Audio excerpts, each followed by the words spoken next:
हिंदू शब्द इतिहास की गूंज है। ये एक प्राचीन भूमि और उसके लोगों की कहानी कहता है। लेकिन ये शब्द आया कहां से? इसका असली मतलब क्या है?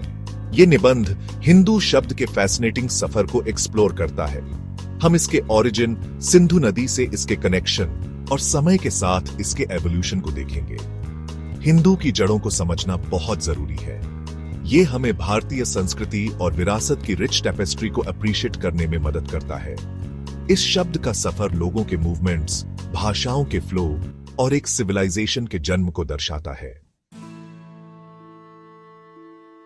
हमारा सफर सिंधु नदी से शुरू होता है, जिसे आज हम इंडस नदी के नाम से जानते हैं। यह विशाल नदी सिर्फ एक जियोग्राफिकल फीचर से कहीं ज्यादा है। यह एक सभ्यता की लाइफलाइन है। सिंधु घाटी ने दुनिया की सबसे पुरानी अर्बन कल्चर्स में से एक, सिंधु घाटी सभ्यता को उभरते देखा। सिंधु नदी के आसपास रहने वाले लोगों को फारसी लोग सिंधु कहते थे। नदी के नाम से निकला ये शब्द ग्रीक भाषा में हिंदू बन गया। जिस भूमि पर वे रहते थे, सिंधु की भूमि, उसे हिंद के नाम से जाना जाने लगा। इसलिए हिंदू शब्द शुरू में एक जियोग्राफिकल आइडेंटिटी को दर्शाता था, जो नदी और उसके आसपास के क्षेत्रों से जुड़ा था। हिंदू की कहानी भारतीय उपमहाद्वीप में इंडो आर्यन भाषाओं के आगमन के साथ गहराई से जुड़ी हुई है।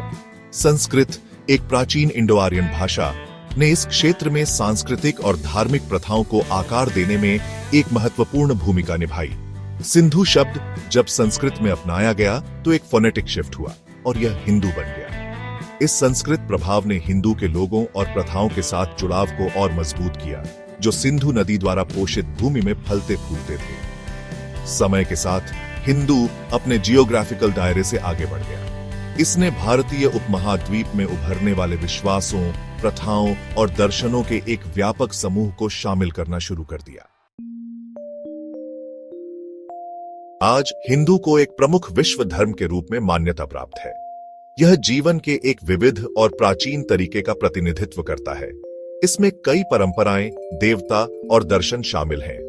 जबकि सिंधु नदी से जियोग्राफिकल कनेक्शन महत्वपूर्ण बना हुआ है, हिंदू अब एक साझा सांस्कृतिक और आध्यात्मिक विरासत का प्रतीक है। यह पूरे भारत और दुनिया भर के लोगों को जोड़ता है।